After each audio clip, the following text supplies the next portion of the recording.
Imagina el amanecer de la historia. Una vasta llanura bañada por la luz dorada, donde el tiempo parece detenerse y el aire está cargado de promesas y misterios aún no revelados. En el corazón de esa llanura se alza una ciudad formidable, Jericó, con muros imponentes que desafían la lógica y la imaginación, testigos mudos de siglos de historia y leyenda. No hay asedio tradicional, ni catapultas ni gritos de guerra, sino una procesión solemne. Sacerdotes portando trompetas, un pueblo entero marchando en silencio absoluto, rodeando la ciudad día tras día, envueltos en una atmósfera de expectación y fe.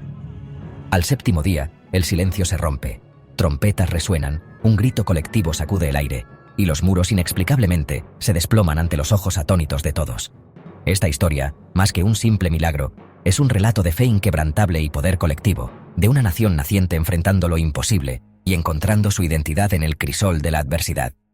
Pero, ¿y si la caída de Jericó fue tanto un acto de fe como una estrategia brillante de guerra psicológica diseñada para infundir temor y desmoralizar al enemigo? ¿Y si el relato es menos un milagro literal y más una poderosa narrativa, cuidadosamente construida para forjar una identidad común y justificar la conquista de una tierra prometida? Nos invita a mirar más allá de la lección dominical y preguntarnos, ¿por qué se cuenta así esta historia? ¿Qué propósito cumple en la memoria colectiva de un pueblo? ¿Es un registro fiel de hechos históricos o un mito fundacional, tejido para unir, inspirar y legitimar a una nación en busca de su lugar en el mundo? El misterio de Jericó permanece en la intersección de la fe, la historia y el poder, desafiándonos a explorar no solo lo que ocurrió, sino por qué seguimos contando esta historia milenios después. El capítulo 6 de Josué no describe una batalla, sino un ritual. Dios declara la victoria antes de que comience la marcha. Durante 6 días los israelitas rodean la ciudad en silencio, liderados por sacerdotes y trompetas. El séptimo día, dan 7 vueltas, suena el cuerno, gritan y los muros caen. No hay explicación física, el ritual es la causa. Tras la caída, la ciudad es invadida y todo ser viviente destruido, excepto Rahab y su familia. Los tesoros se consagran a Dios. La ciudad es incendiada. Josué maldice a quien intente reconstruir Jericó. No es una conquista militar, sino un juicio divino ejecutado por humanos. Los israelitas no son simples conquistadores, son instrumentos de una voluntad sagrada. El relato es una declaración de obediencia y destrucción total. Así, la historia establece un precedente de devoción absoluta y poder divino. Los muros de Jericó eran mucho más que simples estructuras defensivas. Representaban el poder, la riqueza y la civilización de una ciudad que parecía inexpugnable. Eran el orgullo de sus habitantes y el temor de sus enemigos, un recordatorio constante de la grandeza humana y la capacidad de construir lo imposible. Su caída no solo destruye una ciudad, sino que marca el fin de un orden y el inicio de otro. Es el derrumbe de una era, el colapso de antiguas certezas y la apertura de un nuevo capítulo en la historia de la región. Los muros no caen por la fuerza militar tradicional, sino por un acto ritual, subrayando la supremacía del Dios de Israel sobre cualquier poder terrenal. El sonido de las trompetas y los gritos del pueblo reemplazan a las armas, mostrando que la fe puede ser más poderosa que la espada. El mensaje es claro. La fortaleza humana, por imponente que parezca, es insignificante ante el poder divino. Ningún muro, por grueso o alto que sea, puede resistir la voluntad de un Dios. La destrucción de Jericó representa una transferencia radical de poder y cultura. Es el paso de una civilización a otra, el relevo de la historia en manos de un nuevo pueblo. No es solo un cambio de gobierno, sino la anulación de un sistema entero, la desaparición de costumbres, leyes y creencias que habían dominado durante generaciones. Los dioses antiguos quedan derrotados, la tierra es purificada para un nuevo pueblo y una nueva fe. Es un acto de renovación, donde lo viejo es destruido para dar paso a lo nuevo. Para Israel, la historia de Jericó se convierte en un mito fundacional. Une tribus dispersas, infunde un sentido de destino y confianza, y da origen a una identidad común. Los muros caídos simbolizan la superación del miedo y la duda, el triunfo de la esperanza sobre la desesperación y la fe sobre la incertidumbre. Es el nacimiento de una nación bajo mandato divino, un pueblo que se siente elegido y guiado por una fuerza superior. Así, Jericó se convierte en el emblema de una nueva identidad colectiva, un símbolo eterno de transformación, fe y renacimiento para generaciones futuras. La historia de Jericó ha sido invocada repetidamente para justificar conquistas y colonizaciones. Grupos se ven a sí mismos como los nuevos israelitas y a los habitantes originales como cananeos a desplazar. Durante la colonización de América, los colonos usaron este relato para legitimar el despojo de tierras indígenas. Jericó se convirtió en metáfora del triunfo inevitable de la civilización sobre el paganismo. En el sionismo moderno, algunos ven la historia como título divino sobre la tierra de Israel. Así, la narrativa legitima reclamos territoriales y deshumaniza a los otros. La conquista se presenta como deber sagrado, no ambición humana. Los soldados son instrumentos de Dios. La guerra, una misión santa. Jericó es un plano atemporal para la expansión, con ecos que resuenan hasta hoy. Su relato sigue siendo arma poderosa en la política y la religión.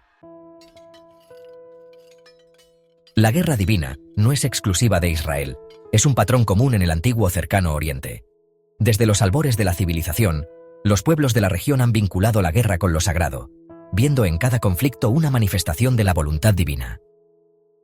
Asirios y babilonios marchaban bajo el mandato de sus dioses, presentando la victoria como señal de favor divino.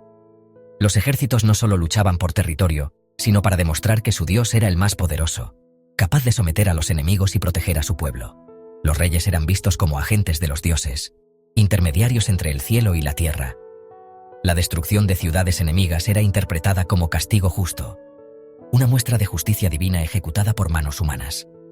El botín se dedicaba a los templos, reforzando la sacralidad de la guerra. Los tesoros y objetos capturados eran ofrendas para agradecer y honrar a los dioses por la victoria concedida. En Egipto el faraón era un dios viviente. Su victoria era el triunfo del orden sobre el caos. Cada campaña militar era vista como una reafirmación del equilibrio cósmico, donde el faraón restauraba la armonía universal. Las campañas militares eran declaraciones ideológicas, no simples hechos históricos. Los relatos grabados en piedra buscaban legitimar el poder y la autoridad de los gobernantes, transmitiendo un mensaje de supremacía divina. Así, Jericó es la versión hebrea de una ideología regional. Un dios elige, ordena y garantiza la victoria. El relato bíblico se inserta en una tradición más amplia, donde la conquista es prueba de elección y respaldo divino. La destrucción total de los cananeos sigue la retórica de guerra santa de la época. No era solo una cuestión militar, sino un acto de purificación y renovación bajo la guía de lo sagrado. El relato afirma la autoridad exclusiva de Yahvé en un mundo de dioses rivales. La victoria sobre Jericó simboliza la supremacía de Yahvé frente a otras deidades y legitima la identidad del pueblo de Israel. Jericó es parte de una tradición de propaganda divina y poder imperial, donde la historia y la fe se entrelazan para construir una narrativa de legitimidad y destino. Por siglos, Jericó fue aceptada como historia literal. La arqueología moderna, sin embargo, desafió este relato. Excavaciones en el Tel de Jericó no hallaron una gran ciudad fortificada en la época de Josué. Los muros encontrados eran de siglos anteriores. En la Edad del Bronce tardío, Jericó era un pequeño asentamiento. No hay evidencia de destrucción masiva en ese periodo.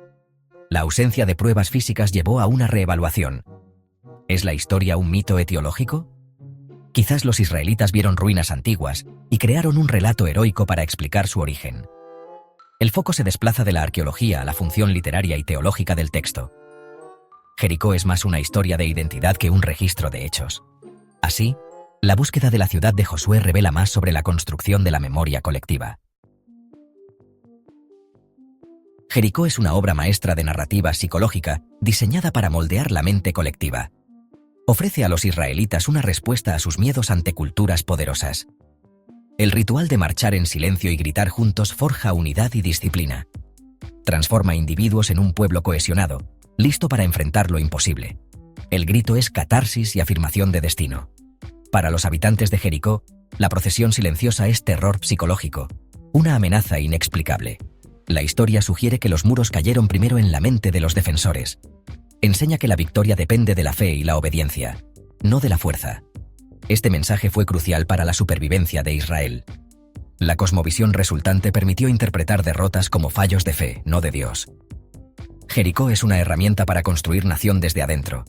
Moldea el alma colectiva tanto como las fronteras físicas. ¿Es Jericó un milagro divino o un manifiesto político? Quizás es ambos. En la antigüedad, religión y política eran inseparables. Una victoria era tanto declaración teológica como política. Como milagro, la historia inspira fe y confianza en la ayuda divina. Como manifiesto, unifica tribus, legitima reclamos y aterroriza enemigos. El Matthew manda un mensaje: resistir es inútil. La fe en el milagro da poder al manifiesto. La creencia crea la realidad. La historia moldea el futuro al inculcar mentalidad de conquista. Milagro y manifiesto son dos caras de la misma moneda. Jericó no solo narra el pasado, construye el destino de un pueblo. Los muros de Jericó siguen en pie en nuestra cultura y política. La historia plantea preguntas sobre el uso de textos sagrados para justificar violencia. Su legado advierte sobre el peligro de leer sin conciencia crítica. Nos recuerda cómo tendemos a vernos como héroes y a otros como enemigos. El patrón de mandato divino y ambición política es universal y peligroso. Estudiar Jericó críticamente no niega su valor espiritual. Puede ser metáfora de transformación personal.